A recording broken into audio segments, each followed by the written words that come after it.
لوگ خطبے سے پہلے فاتحہ پڑھتے ہیں، معمولاً پبلک اس کو اتنا سیریس نہیں لیتی. تو مثلاً کبھی ایسا بھی ہوتا ہے کہ مثلا ہم لوگ بھی تھوڑا سیٹل ہو رہے ہوتے ہیں، تو چلو فاتحہ پڑھ لی تاکہ لوگ تھوڑا سیٹل ہو جائیں.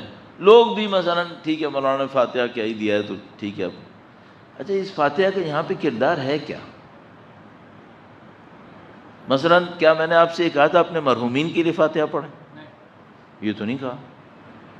نہ میں نے اپنے مرحومین کا تذکرہ کیا نہ آپ کے مرحومین کا تذکرہ کیا. البتہ بعض اوقات کبھی کرنا پڑ جاتا ہے، کسی کی سیوم کی مجلس ہو، چہلم کی مجلس ہو، برسی کی مجلس ہو تو یہ کرنا بھی پڑ جاتا ہے. لیکن معمولاً ہم لوگ صرف کہتے ہیں فاتحہ، آپ فاتحہ پڑھ دیتے. اچھا ہم نے بھی نہیں کہا کہ مرحومین کے لیے، آپ نے بھی نہیں کہا کہ مرحومین کے لیے، تو یہ پڑھتے کیوں ہیں ہم؟ آپ ایک کتاب ملاحظہ فرمائیے، اردو میں ترجمہ ہوئی بھی ہے، پھر میں نے خدا کو پا لیا. اس سے پہلے ترجمہ ہوئی تھی، اس کا نام رکھا گیا تھا پھر اس نے خدا کو پا لیا.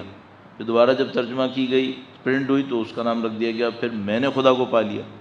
اس کا فارسی نام تھا کیمیائے سعادت، یعنی سعادت حاصل کرنے کا نسخہ. یہ کیا ہے؟ یہ ایک عارف تھے، ویسے تو وہ درزی تھے، پیشے کے اعتبار سے درزی تھے، تہران میں ہوتے تھے، رجب علی خیاط نام کر کے. ان کی بایوگرافی ہے جو ایک بہت بڑے آیت اللہ ہیں، فوت ہو گئے، آیت اللہ ریش شہری. آپ نے شاید دیکھا ہو، حدیث کا ایک کلیکشن ہے میزان الحکمہ کے نام سے، وہ آیت اللہ ریش شہری کا کمپائلیشن تھا. وہ تقریباً 30-35 سال پہلے کیا تھا انہوں نے. تو بہت بڑے نامور عالم، انہوں نے ان عارف کی بایوگرافی لکھی کیمیائے سعادت. پھر میں نے خدا کو پا لیا، اس کا نام پڑھا. اب اس کے اندر وہ بیان کرتے ہیں، ویسے میں نے بتا دیا پیشے کے اعتبار سے کیا تھے، وہ درزی تھے، درزی ٹانکے لگائے گا.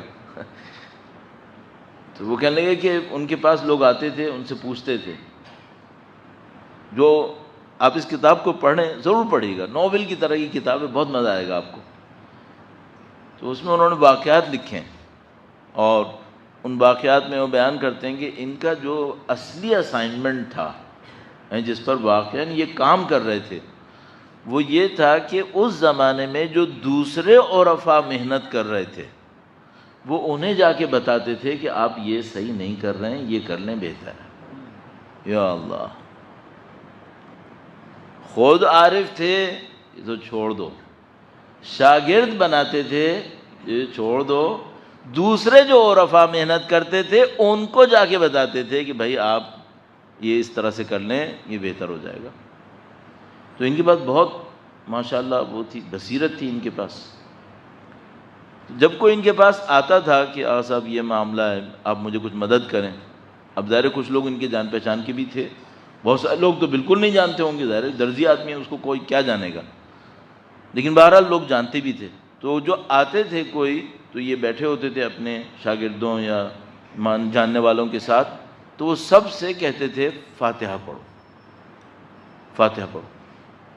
وہی کسی مرحومین کے لیے نہیں، کچھ نہیں، فاتحہ پڑھو. تو کسی نے ان سے پوچھا کہ بھئی یہ فاتحہ آپ کیوں پڑھواتے ہیں شروع میں؟ جب کوئی آتا ہے سوال کرتا ہے آپ پہلے کہتے ہیں فاتحہ پڑھو، تو اس سے کیا ہوتا ہے؟ تو انہوں نے لکھا ہوا اس کتاب کے اندر کہ اگر اجتماعی فاتحہ پڑھی جاتی ہے تو جیسے یہ فاتحہ کا مطلب ہوتا ہے شروع کرنے والی، کھولنے والی، تو فاتحۃ الکتاب کہتے ہیں اسے، یعنی جس سے کتاب کھلتی ہے، شروع ہوتی ہے. تو وہ کہنے لگے کہ جب اجتماعی طور پہ صحیح فاتحہ پڑھی جاتی ہے تو گویا آسمان سے علم کے دروازے کھل جاتے ہیں.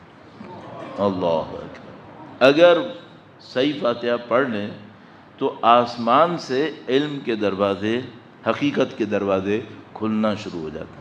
اس خاطر مجلس کے شروع میں فاتحہ پڑھواتے ہیں.